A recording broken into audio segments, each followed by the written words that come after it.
Okay student, अब हम इस वीडियो में सॉलिड स्टेट को कंटिन्यू करते हैं। तो देखिए, लास्ट क्लास में हमने जस्ट सॉलिड स्टेट का इंट्रोडक्शन पार्ट देखा था। अब इसका फर्स्ट टॉपिक हम लेते हैं, जो है classification of solids on the basis of arrangement of constituent particles. That mean solids के कॉन्स्टिट्यूएंट पार्टिकल्स के अरेंजमेंट के बेसिस पर उनका classification. So on the basis of arrangement of constituent particles solids are classified into basically two types. First is crystalline solids. Crystalline solids actually called true solids. ये true solids हैं, बहुत ही simple है. The solids which have definite and regular long range order arrangement of constituent are known as crystalline solids.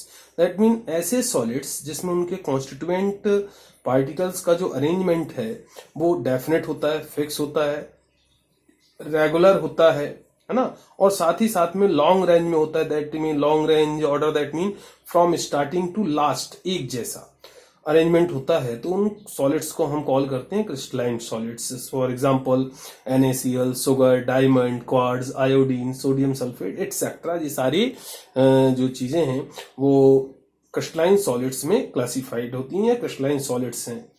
Then second point is non crystalline solids or amorphous solids. So the solids which do not have regular, अगर regular हैं तो crystalline है, और अगर regular नहीं है तो वो क्या है, नॉन क्रिस्टलाइन सॉलिड्स हैं और amorphous solids हैं। Correct. Also these solids have short range order of arrangement. इन ये जो सॉलिड्स हैं, दैट मीन amorphous solids हैं, इनमें शॉर्ट रेंज ऑर्डर अरेंजमेंट होता है। दैट मीन थोड़ी थोड़े इंटरवल्स के बाद या रैंडमली इनके जो कॉन्स्टिट्यूएंट पार्टिकल्स का अरेंजमेंट है वो चेंज होता रहता है। For example glass, plastic, rubber, starch, cellulose etcetera. Then अब हम क्रिस्टलाइन और amorphous सॉलिड्स को डिफ्रेंशिएट यदि करें कि इन दोनों में डिफरेंस क्या होता है, देखने में तो दोनों सॉलिड लगते हैं। तो देखिए हम बेसिक पॉइंट्स के क्या कौन से आते हैं। Crystalline solids, they have long range order of arrangement of constituent. Crystalline solids के जो कॉन्स्टिट्यूएंट पार्टिकल्स हैं उनका अरेंजमेंट लॉन्ग रेंज ऑर्डर में होता है। That mean from starting to last एक जैसा, same. And amorphous solids, they have short range order arrangement of constituent. That mean after randomly इनके constituent particles का जो arrangement है वो change होता रहता है।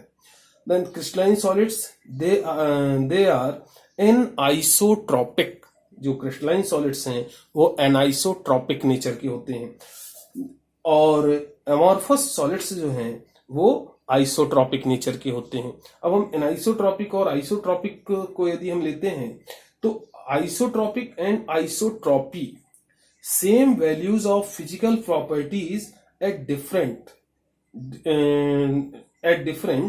Directions of solids. ये अगर सॉलिड्स के जो डिफरेंट डायरेक्शंस हैं, दैट मीन XYZ एक्सिस हैं, उनमें सभी में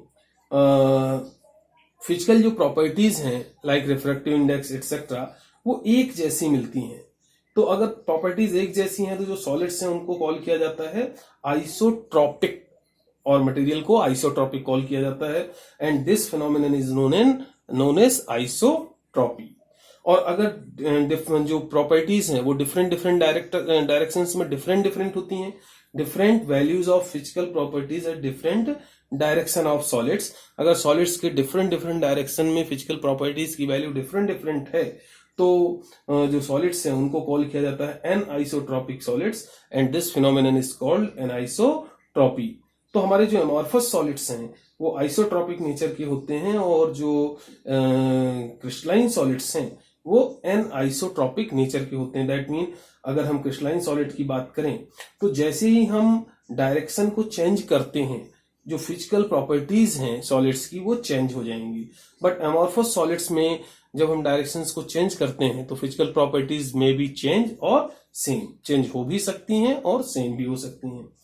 then next is they have sharp melting points. Crystalline solids का जो है एक फिक्स मेल्टिंग पॉइंट होता है, ये पर्टिकुलर एक मेल्ट टेम्परेचर पर मेल्ट होते हैं, whereas amorphous solids represent do not represent sharp melting point, इनका कोई फिक्स मेल्टिंग पॉइंट नहीं होता। आप जानते हैं जैसे प्लास्टिक है, आप उसको फ्लेम के कांटेक्ट में जब ले जाते हैं तो वो स्लोली स्लोली सॉफ्ट होती है, देन आफ्टर मेल्ट होती है, पर्टिकुलर कोई फिक्स मेल्टिंग पॉइंट यहाँ पर नहीं होता। Then crystalline solids, they have a definite geometrical shape.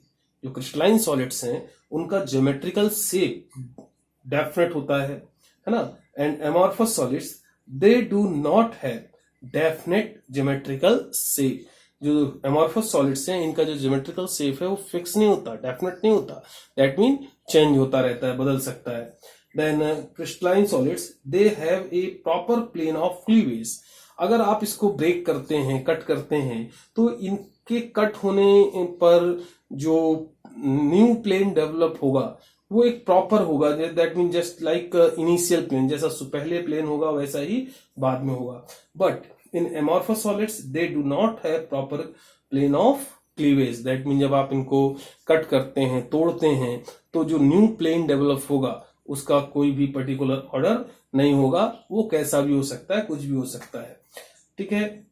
Then next is they are known as true solids. Crystalline solids जो है ओबेज ऑल द डेफिनेशंस, है ना, सब जो सॉलिड्स की जितनी भी डेफिनेशंस हैं वो सभी डेफिनेशंस को ये फॉलो करते हैं, that's why called true solids. And amorphous solids, they are known as pseudo solids और सुपर कोल्ड लिक्विड्स। जो एमॉर्फस सॉलिड्स हैं वो एक्चुअल में सॉलिड्स की कैटेगरी में आते ही नहीं है, वो सुपर कोल्ड लिक्विड्स हैं, that's why called pseudo solids और सुपर कोल्ड लिक्विड्स।